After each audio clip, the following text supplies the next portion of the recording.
El día de hoy yo voy a hablar de sarcopenia y anestesia. Este es un tema bastante nuevo en nuestro campo. Bueno.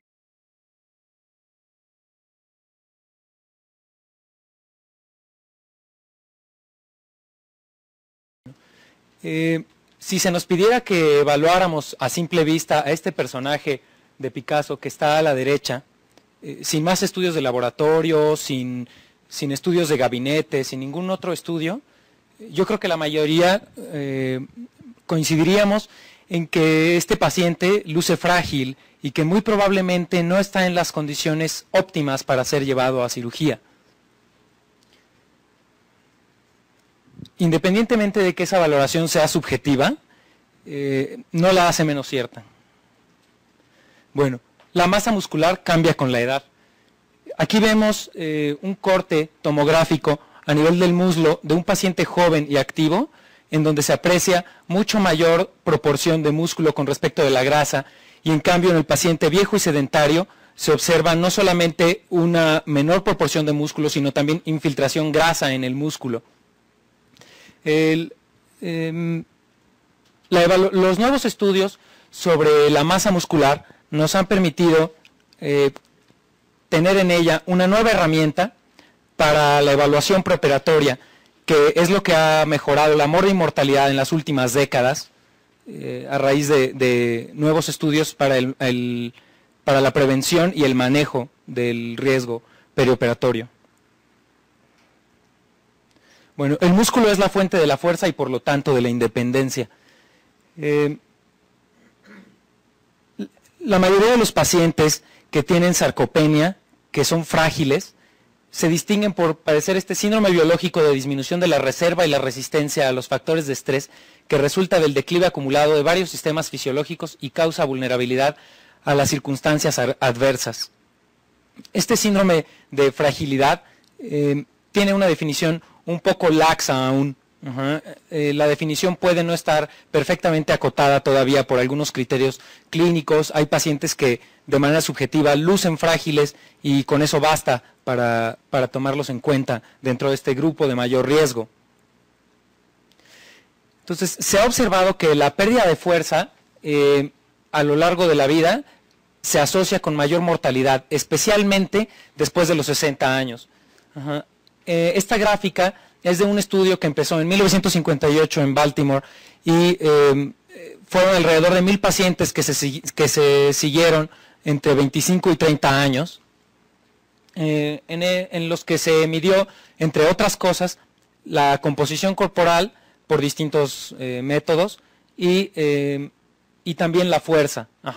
Esto se midió por dinamometría simple en manos, y se observó que los pacientes mayores de 60 años que se encontraban en el menor cuartil, que levantaban aproximadamente en suma entre ambas manos 83 kilos, tenían una mayor mortalidad y mucho más acelerada, a una edad mucho más temprana que los pacientes que levantaban más peso en el cuartil mayor, que eran alrededor de 108 kilos en promedio. Esto en los pacientes mayores de 60 años, y los pacientes menores de 60 años no presentaban una diferencia tan marcada independientemente de su fuerza. Entonces, ¿qué es lo que pasa entre los 60 y los 70 años que hace que la disminución en la fuerza se asocie con la mortalidad? Bueno, la inactividad mata. La sarcopenia es el síndrome caracterizado por la pérdida progresiva y generalizada de masa muscular y fuerza, con el riesgo de resultados adversos como discapacidad física, mala calidad de vida y muerte. Así es como lo define el Grupo Europeo de Estudio de la Sarcopenia en adultos mayores, y es una de las definiciones que aún están siendo trabajadas, siendo pulidas, porque no es algo definitivo. Cada día aparecen estudios que hacen pensar que unos pacientes deben ser incluidos en este grupo u otros no, o dependiendo de algunas circunstancias. Entonces, ¿cómo se diagnostica la sarcopenia? Bueno, tiene que haber el primer criterio y alguno de los otros dos: masa muscular disminuida más fuerza muscular disminuida o desempeño físico disminuido. Estos son los criterios de este mismo grupo de trabajo para diagnosticar sarcopenia. ¿Y por qué se da la sarcopenia? ¿Cuáles son los posibles mecanismos? Se han propuesto varios, se han estudiado a lo largo de décadas, particularmente en pacientes adultos mayores, pero también en pacientes que son jóvenes, pero que tienen algún declive en la capacidad física. Entonces, bueno, entre otras cosas son trastornos hormonales como la disminución de hormona del crecimiento y sexocorticoides, y el aumento del estado inflamatorio a través de interleucina 6 y actividad proteasómica de degradación muscular. Entre otras cosas, el aumento de la masa grasa con respecto de la masa muscular se asocia a la inactividad y, por supuesto, a la debilidad, disminución de la reserva metabólica, discapacidad, morbilidad y finalmente mortalidad. Bueno, la sarcopenia se asocia con mortalidad. ¿Qué se ha visto al respecto en el campo que a nosotros nos importa más? Bueno, en un estudio realizado en 259 pacientes que iban a resección hepática por metástasis de cáncer de colon, se midió el área total de psoas por tomografía y se observó que los pacientes que tenían un área total de psoas menor de 500 milímetros cuadrados por metro cuadrado de superficie corporal presentaban más riesgo de estancia en terapia intensiva, más riesgo de estancia hospitalaria prolongada y complicaciones graves. No se observó que tuvieran específicamente mayor mortalidad, pero sí claramente la razón de momios fue de 3.1, 3.3 para el desarrollo de estas otras complicaciones, riesgo de estancia en UTI y complicaciones graves como sepsis, bilioma, falla hepática. ¿Y quiénes fueron los pacientes que más presentaron este marcador de riesgo, la sarcopenia? Bueno, las mujeres, el 80% de los pacientes que tenían sarcopenia eran mujeres. No así en el grupo que no padecía sarcopenia, que eran alrededor de 30%. De hecho, antes de los 70 años, entre 10 y 20% de los pacientes padecen sarcopenia, pero después de los 70 años la proporción es mucho mayor de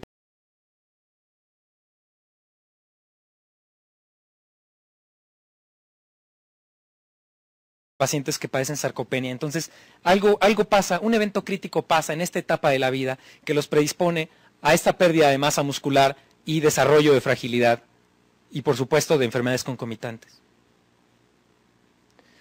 Bueno, también se ha visto que la sarcopenia se asocia a mortalidad después de trasplante hepático. Este fue un estudio retrospectivo realizado en 163 pacientes que fueron a trasplante hepático y se midió el área seccional del psoas derecho e izquierdo a nivel de la cuarta vértebra lumbar. E igualmente se encontró que correlacionaba con la mortalidad.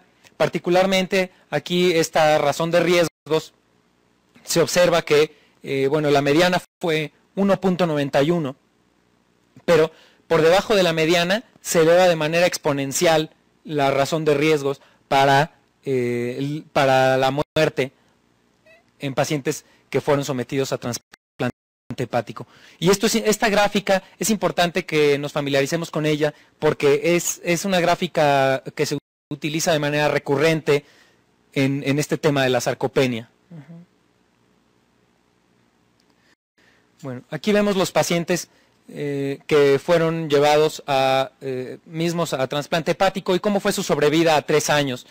Los que estaban en el cuartil más bajo de área total de psoas, o sea que tenían psoas mucho más delgado, presentaban una sobrevida de solamente el 20-30%, al contrario de los pacientes que estaban en el cuartil más grande, que presentaban una sobrevida de casi el 80%. Esto después del análisis multivariado, o sea, es un predictor independiente de mortalidad a 3 años después de trasplante hepático. Y esto es importante porque de esta manera se pueden optimizar no solamente los recursos, sino se puede manejar el riesgo y no someter por ejemplo, a trasplante hepático a pacientes que se sabe que les va a ir mal, ¿no? Y que el 80% se van a morir pronto, por ejemplo. Entonces, otros marcadores, como por ejemplo la albúmina, no mostraron ninguna correlación con el área total de psoas, ni tampoco con la mortalidad, y otros marcadores que clásicamente se han utilizado para ver la morbi-mortalidad o el riesgo en pacientes hepatópatas, no correlacionaron tan bien como el área total de psoas.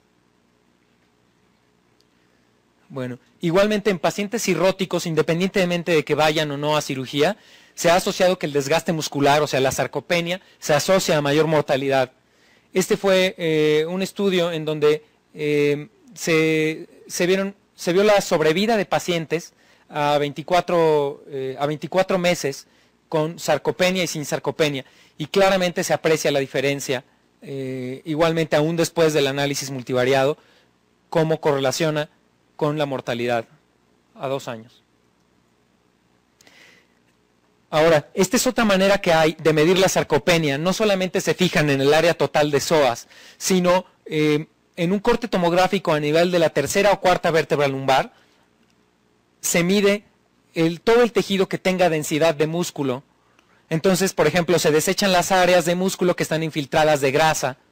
Por ejemplo, aquí se aprecian en gris y aquí no se aprecian. Este es un paciente con sarcopenia, este es un paciente sin sarcopenia. Entonces se observa no solamente que el psoas tiene mayor volumen, sino que el resto de los músculos al mismo nivel lumbar tienen mayor grosor y mayor densidad y menor proporción de grasa.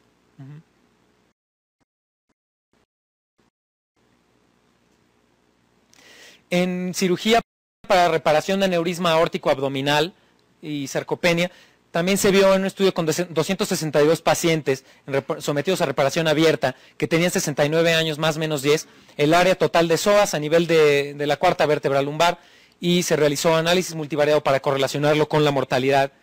Igualmente se observa esta curva de mortalidad, de razón de riesgos para mortalidad, contra área total de psoas. Y en este caso la mediana fue 2.23, pero también se eleva el riesgo sustancialmente. Entre más sarcopenia tengan, más se eleva el riesgo de muerte. Aquí vemos la gráfica de sobrevida, en donde los pacientes que estaban en el tercil más grande, que está graficado en negro, tenían mucho mayor sobrevida cercana, superior al 90%, contra los pacientes que están en el tercil más bajo, o sea, con un área total de psoas menor, que tenían una sobrevida aproximadamente del 80%, ligeramente abajo del 80%, a 3 años incluso. En otros contextos como sarcopenia y cáncer, por ejemplo, se ha visto en pacientes con cáncer de páncreas que independientemente de su índice de masa corporal, incluso en pacientes obesos, se ha observado que la sarcopenia es un predictor independiente de mortalidad en el mediano plazo, corto y mediano plazo. Aquí el 100% de los pacientes fallecen alrededor de 1 año, mientras que en los pacientes que no tenían sarcopenia sobreviven cuando menos el 20% en la misma etapa. Y a 1250 días todavía sobreviven algunos de esos pacientes. Entonces, es muy importante esa reserva fisiológica que proveen los músculos para lidiar con la enfermedad. Este es un estudio sobre masa libre de grasa en pacientes con enfermedad pulmonar obstructiva crónica. No necesariamente se midió el área total de psoas, o más bien no necesariamente se tiene que medir área total de psoas para determinar sarcopenia.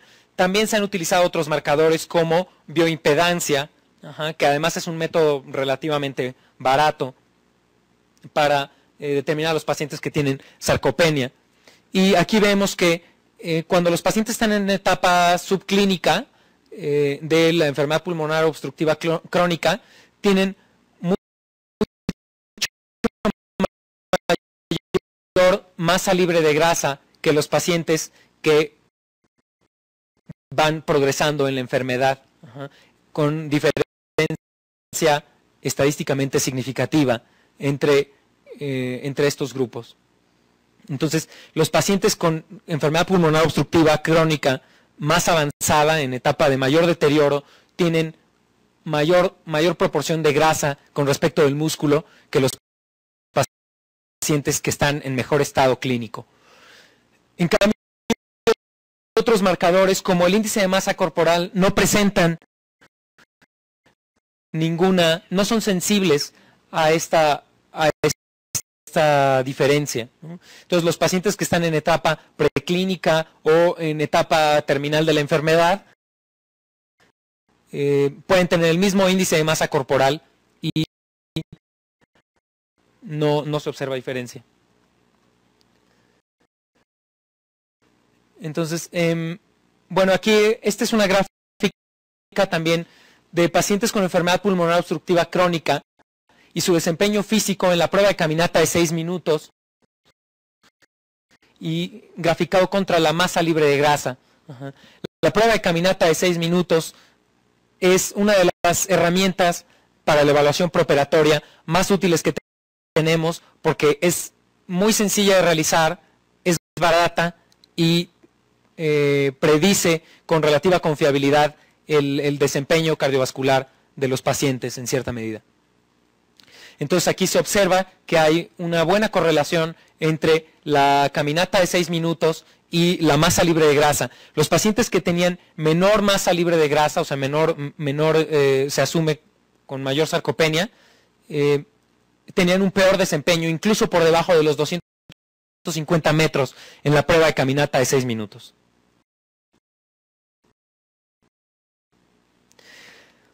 Bueno, ¿hay manera de revertirlo? Probablemente sí. El entrenamiento físico ayuda a prevenir y a revertir la sarcopenia. Este fue un estudio realizado en 1990 en 10 sujetos nonagenarios de 90 más menos 1 años, con 8 semanas de entrenamiento de resistencia progresiva intensa, con contracción concéntrica y excéntrica de los muslos, en donde se midió la fuerza y la composición corporal a lo largo del estudio, además del desempeño físico para las actividades instrumentales de la vida diaria. Aquí se observa un corte tomográfico igualmente a nivel del muslo en un paciente sin entrenamiento. En amarillo observamos la proporción de músculo, que además tiene infiltración grasa en rojo. Y de este lado vemos un paciente con entrenamiento con mayor proporción de masa muscular con respecto de la grasa, a pesar de que también hay infiltración. Entonces, los pacientes que empezaron levantando a sus 90 años una determinada cantidad de peso, después de 8 semanas de entrenamiento, tuvieron un aumento considerable en su capacidad para levantar peso con las piernas.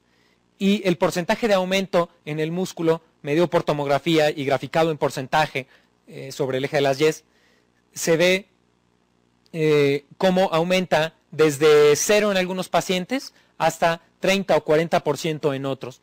Es variable, pero en general tiende a incrementar la masa muscular el entrenamiento después de 8 semanas, incluso en pacientes de edad muy avanzada. Entonces, ¿importa solo la cantidad de músculo?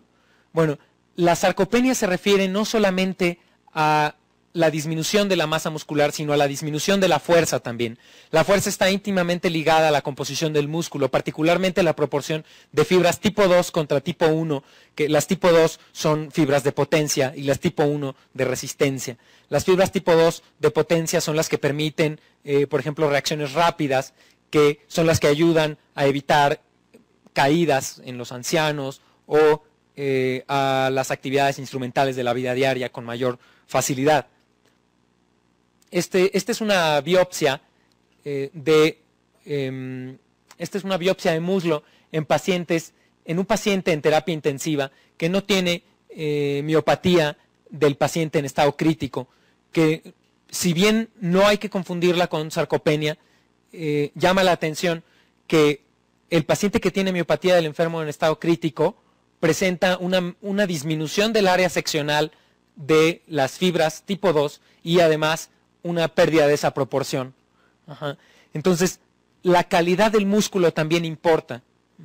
Estos pacientes tienden a desarrollar debilidad y eso se asocia con una progresión más lenta hacia la mejoría o una progresión hacia el deterioro en algunos casos. Entonces, vemos este estudio en donde pacientes que fueron sometidos a cirugía de tórax por el estudio de tumores o por otras causas, se les tomó una biopsia de diafragma y también se le tomó una biopsia de diafragma a individuos que tenían muerte cerebral y que eran donadores de órganos y que llevaban en ventilación mecánica tiempos relativamente breves, ¿no? Entre 18 y 69 horas. Y se aprecia una disminución también en el área seccional de las fibras musculares, además de las cadenas de miosina lentas y rápidas con respecto de los pacientes que solamente habían tenido 2 o 3 horas de ventilación mecánica por la cirugía, por otras causas, ¿no? Entonces, esto llama la atención porque nos hace pensar que la composición del músculo también es importante para determinar su función y, por supuesto, en conjunto con otros datos clínicos, el desempeño físico del paciente, que sí ha mostrado a largo plazo ser un buen predictor de morbo y mortalidad, incluso no solo fuera del perioperatorio, sino especialmente en este. Aquí vemos las copias de los transcritos de genes asociados a la degradación muscular. En los pacientes que habían estado en ventilación mecánica entre 18 y 69 horas, las barras en azul fuerte, y las barras en azul claro son los pacientes que solamente habían sido sometidos a cirugía por otra causa. Entonces, claramente se aprecia un aumento en la transcripción de proteínas, de genes asociados a proteínas que degradan el músculo. Entonces, la calidad de músculo sí importa.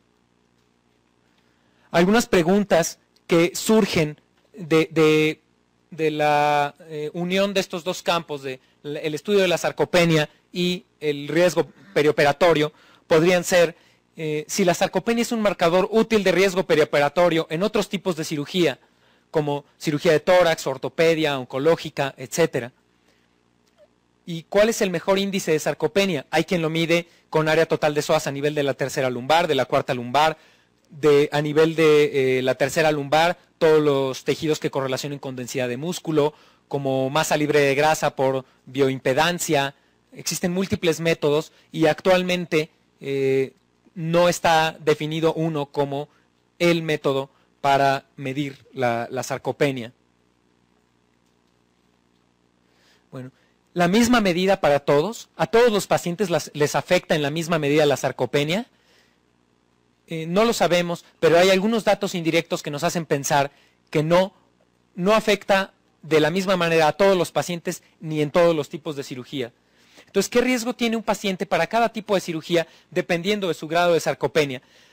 Aquí pongo más pequeña esta gráfica, que es la que les mostré anteriormente en el estudio de reparación de aneurisma aórtico abdominal abierto, y esta que es la de trasplante hepático. ¿Por qué? Porque la razón de riesgo aumenta 8 veces en los pacientes que son sometidos a trasplante hepático y aumenta solamente 3 a 4 veces en los pacientes que son sometidos a reparación de aneurisma aórtico abdominal. Esto probablemente está vinculado a que el hígado es el órgano de choque del estrés. Entonces, es el órgano que ayuda o que coordina en buena medida la reparación del daño, y que por supuesto cuando se ve afectado también se ve incrementada la mortalidad. También vemos que la mediana de razón de riesgos para aneurisma, para reparación de aneurisma, fue de 2.23 contra 1.9 para trasplante hepático. ¿Esto qué quiere decir? Bueno, si nos situamos con 2.23 de área total de psoas en la gráfica de trasplante hepático, vamos a ver que prácticamente la razón de riesgo es menor a 1, ¿no? Aproximadamente menor a 1. En cambio, con el mismo valor para aneurisma reparación de aneurisma, ya es superior el riesgo. Entonces, el mismo grado de sarcopenia puede tener distintas implicaciones, no solo en cada paciente, sino para distintos tipos de cirugía. Esta evaluación a simple vista de la sarcopenia que se asocia a fragilidad es algo que a lo largo de probablemente siglos ha sido obvio, no solamente para los médicos, sino para personas que no están asociadas a la medicina. Pero ahora tenemos una forma cuantificable y objetiva de asociarlo con el pronóstico perioperatorio. Otra pregunta que me parece muy interesante es si mejorar la sarcopenia mejora la evolución. Probablemente sí, nada más que habría que ver para qué tipos de cirugía, ¿no? Y en qué clases de pacientes. Y si un paciente con sarcopenia debe esperar a ser optimizado para ser llevado a cirugía, esto desde luego es una pregunta muy abierta y dependerá de cada caso y cada tipo de cirugía. Habrá pacientes que no pueden esperar o habrá cirugías que no pueden esperar. ¿Y cuál es el mejor método para reducir la sarcopenia? Tampoco está cerrado este tema. Actualmente hay mucha investigación al respecto, no solamente por medios del entrenamiento físico, sino también por medios farmacológicos, por ejemplo, con la administración de andrógenos o la administración de otras hormonas. Y bueno, por último, una mirada clásica a la muscularidad en Occidente. Eso es todo. Gracias.